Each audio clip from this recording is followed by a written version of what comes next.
We have created a situation here where we borrow so much and we spend so much every single year in the U.S. government, and it's not just the U.S. government; it's all developed nations that issue debt in their own currency. The problem is we've gotten into a situation where we can't keep up with the payments. What's the value of the U.S. dollar? The U.S. dollar has confidence in it. People say it's backed by the U.S. military or whatever, the military industrial complex. Like the U.S. dollar has value because you and I believe that if I give you $1, then you're going to be able to go spend it somewhere else, that somebody else will take it. It's just that confidence in that currency. So what gives Bitcoin that confidence? Well, it's the network effect. Okay, so what do I mean by that?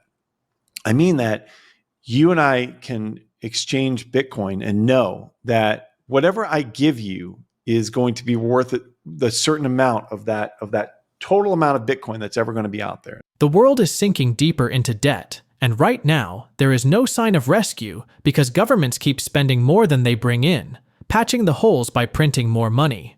And in the United States, the debt to GDP has already smashed through 120%, with trillion-dollar deficits piling up every year. Now, this isn't a problem peculiar to only the United States. It's everywhere. Japan, the UK, Europe, they are all trapped in the same addiction to cheap money and endless borrowing. Every time they print to cover these debts, the value of your savings quietly erodes. People think stocks or real estate are safe, but these markets are inflated by the same fragile system that is running on fumes. Bonds? They pay less than inflation, meaning you lose in real terms. Gold has history, but it's heavy, hard to move, and stuck in another era. In all of this, there's only one way out: Bitcoin. Now, Mike Novogratz, the CEO of Galaxy, doesn't sugarcoat it. He says that Bitcoin prices will rise as long as debt to GDP keeps climbing because Bitcoin is like digital gold, a shield against reckless spending and a broken fiscal machine. Governments can't stop overspending, and the US just passed another $2 trillion bill loaded with giveaways and no fix for the debt problem. Novogratz points out that Bitcoin won't replace everyday currency. That role will likely go to stablecoins, but Bitcoin's real job is to store value while fiat collapses. And with Trump backing crypto in retirement plans and ETFs like BlackRock's IBIT opening the door, the wave of capital ready to rush in is massive and unstoppable. Now, let's watch more clips from Mike Novogratz's interview to gain more insight. Please don't forget to like, subscribe, and enable notifications for more in-depth content. Thanks for joining us again. Enjoy the rest of the video. Bull market. Enjoy it while it lasts. Never does. We're in a bull market. Trump last night came out and talked about crypto assets being eligible for 401ks. I mean, that's a monster pool of capital. And what we're just seeing is through these treasury companies, through all kinds of different avenues, the aperture of being able to buy crypto being widened and widened and widened. More avenues bringing people into the tent. I think one of the things that I actually didn't even comprehend is these treasury companies have done so well. The public equity markets are so much bigger than what the crypto markets were. And so as we're really broadening our reach through public equities into our asset class, you're just seeing tons of money pour in. Are people going to be able to buy levered versions of all of this? I mean, that's when it gets more interesting. Or not more interesting, but that's when the devil's in the details. But you're going to see funds. I mean, the simplest thing is a Bitcoin fund, an ETF. But I think the devil will be in the details. There were already some people that were out there before this was happening, finding ways to do that. But again, it's when it becomes commonplace, when you can do it at your old, the place you've already been doing business with. If it's Fidelity or T. Rowe Price or whoever it is, you just pull more people into this ecosystem. So I'm in the lane that Bitcoin is digital gold, and it's a hedge against incessant money printing, right? It's a hedge against incessant bad fiscal policy in not just the U.S. but in the whole world. And so I don't think Bitcoin will be used as a currency. I think stablecoins will be. And I think you're going to continue to see Bitcoin appreciate as long as we have governments that can't spend less than they take in revenue. And we're not even close to that, right? this big beautiful bill is a beautiful bill for lots of people, including if you have a data center and you get a amortized, appreciate all your capex in year one, right? There are lots of great business things, right? I think our economy is growing faster, but it doesn't do anything for our long-term debt. And as long as that debt to GDP keeps climbing, you're going to see Bitcoin prices keep climbing. Ethereum has a story that's a little different than Bitcoin, which has always been we're going to be the base layer of trust where lots of projects get built on top of. It's going to be so used by so many different industries and people that it becomes a currency itself, right? And that story's picking up momentum, especially with stablecoins, right? A lot of the stablecoins will be running on Ethereum rails, and it's a trusted blockchain. And so that, but don't discount the fact that, Joe Lubin and Tom Lee have set up these Ethereum balance sheet companies, treasury companies that have given public market investors real access to not just Ethereum, but staking yield, potentially lending, derivatives on it. And so that's pulling in money. And, prices are set on the margin. And when you have a couple $100 million a day of new money just buying, it draws people in, and you're seeing that happen. Stable coins are going to be a big deal. It's going to take a while for stable coins as payment coins, as stable coins for AI, AI to AI rails to integrate into our financial system, right? And so right now, stablecoins are mostly used for liquidity in the crypto markets, right? They're the oil that allows trading in the crypto markets, and for overseas payments. And in that case, Circle and Tether, the two dominant coins, are probably going to keep their dominance. But over time, JP Morgan is going to have a coin, PayPal is going to have a coin, everyone's going to have a coin. And you're going to see other applications, and then you're going to see, I think, who actually wins this game long term. Okay. So yes, I mean, it's an easy, intuitive. I need to play stable coins, and there's one stock that does it. But remember, Coinbase owns roughly 50% of Circle in terms of the revenue flow, right, on the USDC at least. And not to mention, we just launched a European version, which I think in time will pick up. Now, James Lavish, a veteran hedge fund manager and co-founder of the Bitcoin Opportunity Fund, goes even deeper and calls this situation irreversible. He sees Bitcoin as digital gold 2.0, scarce, portable, and immune to attack because its network runs non-stop, which is the equivalent of about 80 terawatt-hours of energy, which can be compared to the power of 21 nuclear reactors, making it practically impossible to break. Lavish lays out the numbers. Global debt sits at $320 trillion. Real estate is worth $370 trillion. Gold is at $22 trillion, and Bitcoin is still only $2 trillion.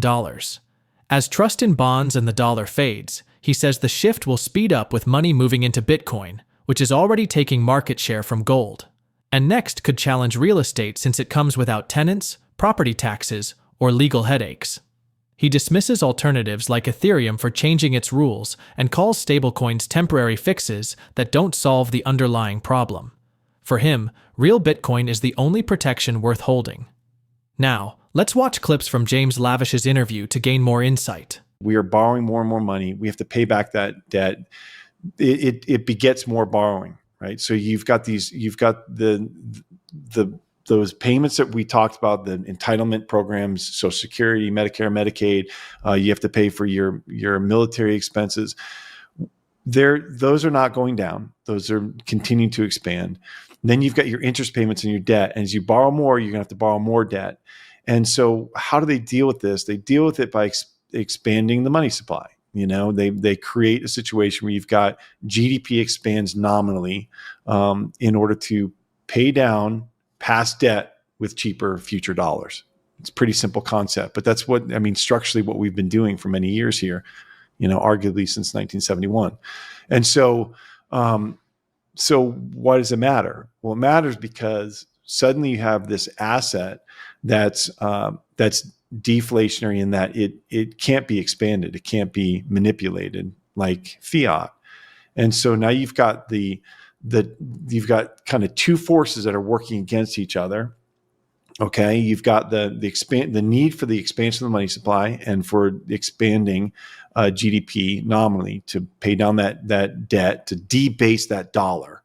At the same time that you've got this force of technology, Moore's law, the technology where it's creating more and more productivity and more abundance for less effort, right? So it's deflationary. So you've got this deflationary force versus an inflationary force, and they're colliding because this has to expand that much more to make up for the debasement of the deflation of goods and services, because technology is deflationary. And so once I understood that and realized there's really no way out of this, there's no way out except for some sort of hyperinflationary event where we reset everything and it's an ugly future, until I heard about Bitcoin and the ultimate digital gold, where you can actually have something to store your value, that energy that you put out, instead of having to spend it to avoid the inflation, and instead of having to risk it in stocks and bonds or real estate or whatever, or bonds they're actually just giving you a negative real return. You have something that you can base your currency on and avoid that catastrophic event in the future. And that's my hope. That's ultimately where I think we're going. What's the value of the US dollar? The US dollar has confidence in it. People say it's backed by the US military or whatever, the military industrial complex. Look, the US dollar has value because you and I believe that if I give you $1, then you're going to be able to go spend it somewhere else, that somebody else will take it. It's just that confidence in that currency. So what gives Bitcoin that confidence? Well, it's the network effect. Okay, so what do I mean by that? I mean that you and I can exchange Bitcoin and know that whatever I give you is going to be worth the certain amount of that total amount of Bitcoin that's ever going to be out there. So it's a finite amount. It's governed by a mathematical equation that there's never going to be more than 21 million Bitcoin ever created. So, well, okay, that's great, but how do I know that that's going to continue? That won't get changed. What the network effect, right? So why is that important? Well, so we know that if you and I exchange Bitcoin, then you can have the confidence that whatever I give you, you're going to be able to turn around and spend that, because it's a certain amount of the total Bitcoin that's ever going to be created. And Bitcoin solved what is called the Byzantine generals. It's a Byzantine generals problem, where generals didn't know if their lieutenants around them, they couldn't communicate with them. They didn't know if they were going to try to overthrow them or do what they had commanded them to do. There was no way to tell if you're thinking about the lieutenants out in the field, like maybe they could get together and usurp them. Well, Bitcoin solves that problem because it's a ledger that's public, that is governed by all of these nodes that have the same exact incentive, and that's to keep the Bitcoin network safe. And so, what's so important about that is that knowing the confidence that it's all governed by math, it's governed by these nodes that are across the world. It's completely decentralized. There's no other cryptocurrency that's decentralized, right? So there's nothing that's like that. It doesn't have a CEO. It doesn't have someone who's in command of it. Even if someone owns millions of coins, it doesn't matter. They can't change the protocol. The protocol is the protocol, and it's governed by the nodes, and the nodes are all pulling in the same direction, because if they don't, it's suicide. If a node puts forth a ledger that doesn't match all the other ledgers, they just simply get kicked off the network. How is that secured? Well, it's secured by energy. right? So the energy that Bitcoin network runs on is the equivalent of about 80 terawatt hours of energy. For those people who are not engineers, that's the equivalent of over 20, it's about 21 full-scale nuclear reactors running 24/7. So that makes it nation state resistant. It cannot be changed. It cannot be attacked. It cannot be overturned. And so that confidence is what's allowing this network to grow. And as more and more people use it and use it and use it, that confidence grows more and more. Okay, so that's its use case, and that's how that confidence grows. So how big can it get? Well, if you know that, then you know that this is ultimately a better form of gold. What's the use case for it if it's just digital gold, which I think it will go beyond that in the future. But right now, let's just talk about it being the best store of value out there. What's the use case of it? What's the addressable market? Well, the addressable market would be all the investable assets in the universe, right? So you've got that. There's a chart that Jesse Myers puts out. He's an analyst that does, he analyzes the total investable assets of the universe in the world. And so right now there's about $130 trillion of money, cash. There's about $320 trillion of bonds, $370 trillion of real estate. You can see the equities and arts and collectibles, gold, and then Bitcoin's down here. It's $2 trillion. But the total investable assets about $1 quadrillion. And so this is the use case. This is what happens. Right now, Bitcoin has been really taking market share away from equities primarily and gold. Some people understand it as the best form of store of value. Some people think it's a speculative risk asset. So it's been kind of wavering between those. And so as Bitcoin continues to grow, and as people understand it better, and this is the big hurdle, Danny, is the understanding of it and understanding everything I just talked about, truly doing the research and understanding it and having confidence in it. Well, then what happens next? Well, it starts to draw from real estate because it becomes a better store of value. It really it pulls a lot from gold, meaning that instead of gold going from 20 trillion to 50 trillion, well, Bitcoin will be about the same size as gold along that way. Both Novogratz and Lavish agree that Bitcoin's climb is inevitable. However, it comes with serious risks that could catch people off guard.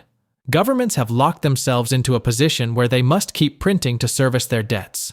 And that steady destruction of fiat value is the fuel that drives Bitcoin higher, because Bitcoin's supply is fixed forever at 21 million and can't be inflated away. Every new ETF, every new retirement plan rule, and every step that makes Bitcoin easier to buy is like opening a bigger gate for more money to rush in.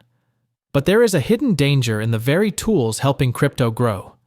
Stablecoins like Tether and Circle, which are used to move money in and out of the market, buy massive amounts of US treasuries and, in doing so, help fund the same deficits that keep the debt machine alive. Lavish warns they are now among the top 10 buyers of treasuries, calling this an unsustainable loop that feeds the problem instead of solving it. Regulation is another double-edged sword. Repealing rules like SAB 121 means banks can now hold Bitcoin, which is a win for adoption. But when the debt problem turns into a crisis, those same governments could panic and try to strangle crypto with new laws. Leverage is another landmine waiting to blow. Companies like MicroStrategy have borrowed huge sums to buy Bitcoin. While that strategy looks brilliant when prices rise, a sudden 30% drop could trigger margin calls that force them to sell and send prices down hard in the short term.